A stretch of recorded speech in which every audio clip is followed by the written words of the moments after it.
بسم اللہ الرحمن الرحیم۔ السلام علیکم۔ حضرت عمر رضی اللہ تعالیٰ عنہ کی ہدایات تھیں کہ کوئی گورنر اپنے دروازے پر دیوڑی نہیں بنا سکتا، ترکی گھوڑے پر سوار نہیں ہو سکتا، باریک لباس نہیں پہن سکتا، چھنے ہوئے آٹے کی روٹی نہیں کھا سکتا۔ امیر المومنین عمر بن خطاب رضی اللہ تعالیٰ عنہ مسجد نبوی میں بیٹھے ہوئے تھے کہ اتنے میں ان کے پاس سے ایک آدمی کا گزر ہوا۔ وہ کہہ رہا تھا، اے عمر، تمہارے لیے جہنم کی آگ ہے۔ امیر المومنین نے حاضرین سے فرمایا، اس آدمی کو میرے پاس لاؤ۔ جب وہ آیا تو آپ نے پوچھا، تم نے یہ بات کیوں کہی ہے؟ وہ کہنے لگا، آپ اپنے گورنروں کو مقرر کرتے وقت ان سے شرائط قبول تو کرواتے ہیں مگر ان کا محاسبہ نہیں کرتے کہ انہوں نے شرائط پوری کی ہیں یا نہیں۔ امیر المومنین نے پوچھا، بات کیا ہے؟ وہ کہنے لگا، مصر میں آپ کا جو حاکم ہے اس نے آپ کی شرائط کو فراموش کر کے ان باتوں کا ارتکاب کیا ہے جن سے آپ نے منع فرمایا ہے۔ اس کا اشارہ اس طرف تھا کہ مصر کے گورنر ایاز بن غنم رضی اللہ تعالیٰ عنہ نے باریک لباس پہننا شروع کر دیا تھا۔ یہ شکایات سننے کے بعد امیر المومنین نے قبیلہ انصار کے 2 آدمیوں کو بغرض تفتیش مصر روانہ کیا اور ان سے فرمایا، تم دونوں مصر جاؤ اور حاکم کے متعلق وہاں سے لوگوں سے استفسار کرو۔ اگر اس آدمی نے مجھے غلط خبر دی ہو تو آگاہ کرنا، اور اگر اس کی خبر صحیح ہے اور حاکم واقعی اپنی ذمہ داری میں کوتاہی کرتا ہے تو وقت ضائع کیے بغیر اسے لے کر میری خدمت میں پہنچو۔ دونوں انصاری امیر المومنین کے حکم کی تعمیل میں مصر روانہ ہوئے اور وہاں پہنچ کر لوگوں سے حاکم مصر کے متعلق حقیقت جاننی چاہی۔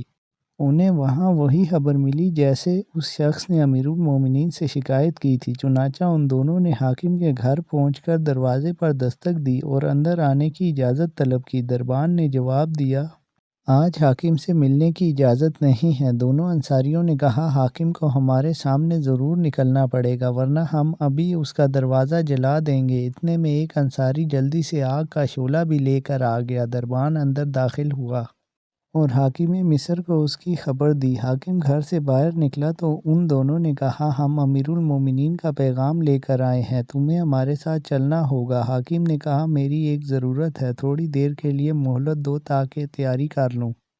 انہوں نے کہا، امیر المومنین نے ہمیں حکم دیا ہے کہ تمہیں ایک پل کی بھی مہلت نہ دی جائے۔ جب وہ دونوں حاکم مصر کو لے کر مدینہ منورہ عمر رضی اللہ تعالیٰ عنہ کی خدمت میں پہنچے تو اس نے سلام کیا مگر امیر المومنین نے اسے نہیں پہچانا کیونکہ اس کی حیت پہلے سے بدل چکی تھی۔ وہ مصر کا حاکم بن کر جانے سے قبل گندمی رنگ کا انسان تھا مگر جب مصر کی سرسبز و شادابی اس کو راس آئی تو وہ گورا چٹا اور بھاری بھرکم انسان بن چکا تھا۔ اس لیے امیر المومنین نے تعجب سے پوچھا، تم کون ہو؟ اس نے عرض کیا، میں ایاز بن غنم ہوں جس کو آپ نے مصر کا حاکم مقرر کیا تھا۔ امیر المومنین نے فرمایا، تیرا ناس ہو، جس بات سے تجھے منع کیا گیا تھا اس کو تو نے گلے لگا لیا مگر جس بات کا حکم دیا تھا اس کو فراموش کر بیٹھا۔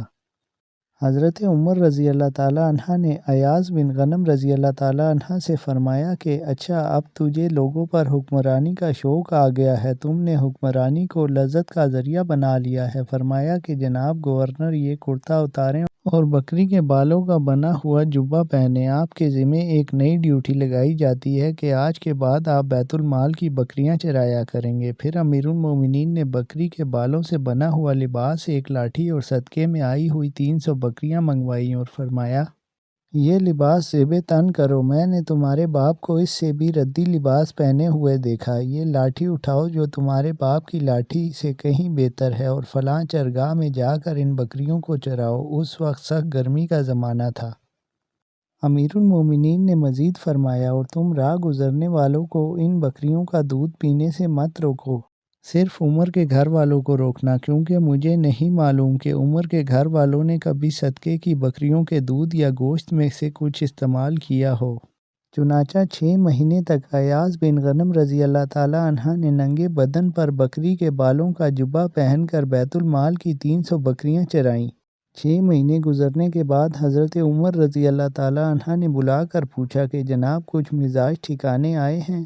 اس نے کہا، جی ہاں۔ پھر وہ فوراً زمین پر گر گیا اور کہنے لگا، اے امیر المومنین، یہ کام مجھ سے نہیں ہو سکتا، چاہے آپ میری گردن اڑا دیں۔